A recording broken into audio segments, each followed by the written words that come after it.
काय जालिंदरकडे काय बघताय? आम्ही विचारलेल्या प्रश्नाचं उत्तर इकडं आम्हाला द्या. आम्हाला लपवून 30 लाख रुपये मागितले. या अशा आयडिया तुम्हाला सुचतात कुठनं हो?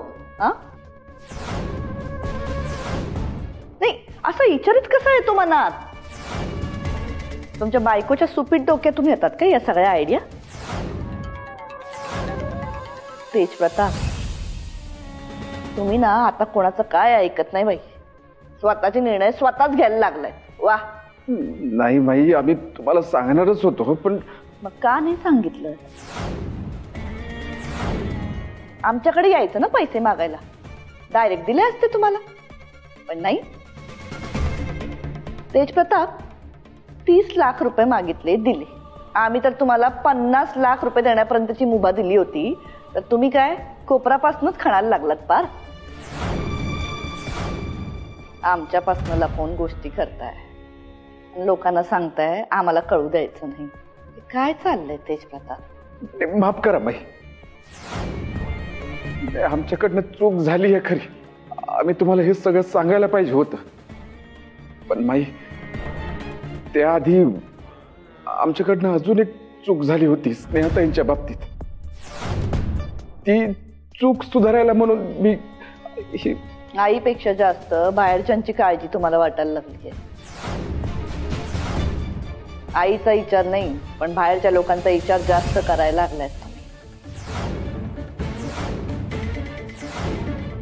लग्न झाल्यावर नवरा बायकोची भाषा बोलायला लागतो, हेच खरं. हॅलो. हो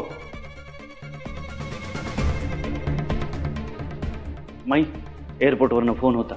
1 तासात फ्लाईट निघणार आहे. आपल्याला निघावं लागेल, नाही तर उशीर होईल. चला. माई, तेजप्रताप, एक शेवटचं सांगतोय तुम्हाला. तुम्ही जे काही केलंय ना,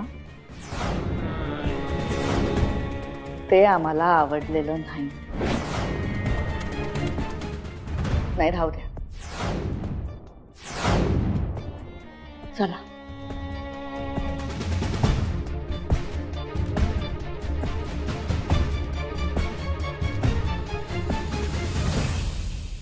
जवळ माई घरात आहे ना, तवर अशाच काहीतरी गोष्टी घडत राहणार.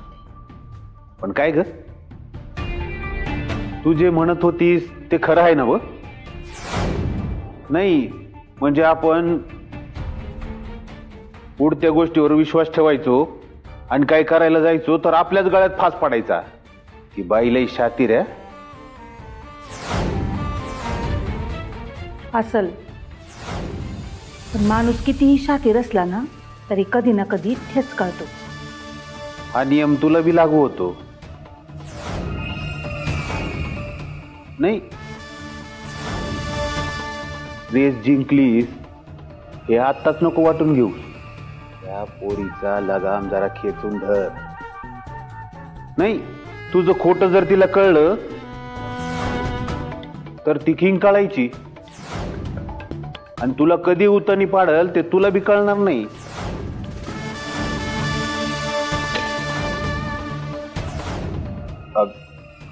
म्हणजे अगं ते तिनं माईच्या विरोधात जाऊन कंप्लेंट केली पोलिसात. उद्या तुझ्या विरोधात बी करू शकते. म्हणजे ध्यानात ठेव. काय ग, ते 1 वर्षाचं काय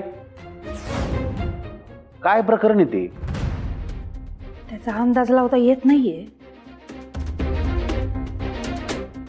त्या सासू सुनेमध्ये ना असं काहीतरी घडलंय जे फक्त त्या दोघींनाच माहितीये, हे मात्र नक्की. त्याचा सुगावा ना माई लागू देते ना ती वैदे. त्या दोघींचं कसं आहे माहितीये का? तेलात तळलेली भजी असते ना, जी वरून दिसताना सोनेरी कुरकुरीत दिसते पण आतून कच्ची असते, तसं आहे. दोघींमध्ये फरक एकच आहे, वैदेहीचा खरेपणा.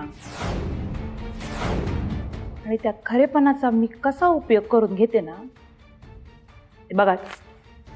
म्हणजे आत्ता फक्त वाट टाकलीये, मग हळूहळू त्या फटाक्यात दारू भरणार आणि मग दिवाळीला बॉम्ब फोडणार. धडाम.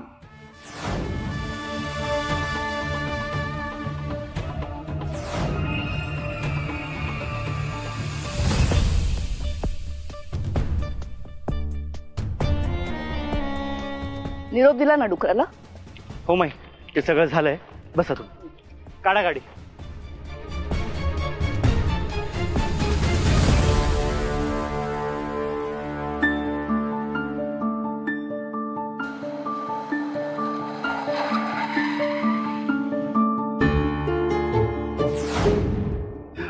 माई, माझ्यावर असं रागून जाऊ नको. मी आज जोडतो तुमच्या समोर.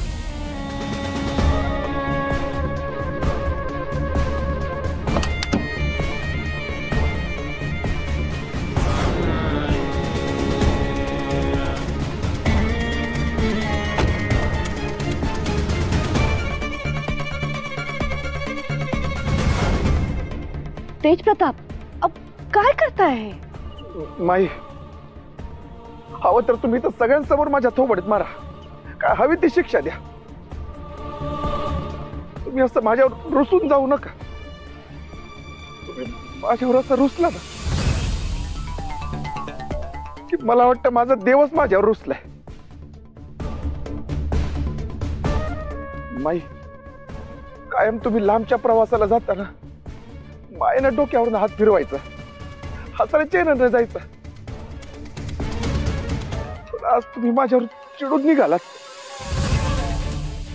माई, असं करू नका तुम्ही.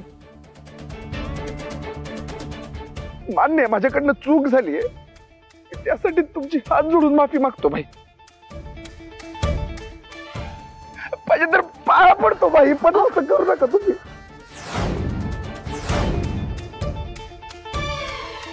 तेज प्रताप, उठा.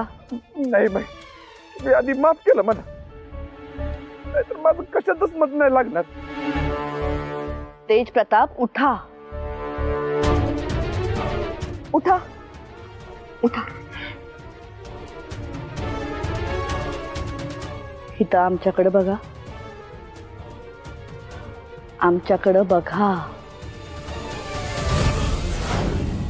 आत्ता तुमच्या डोळ्यात जो सच्चेपणा दिसतोय ना, तोच आपल्या नात्यात पाहिजे.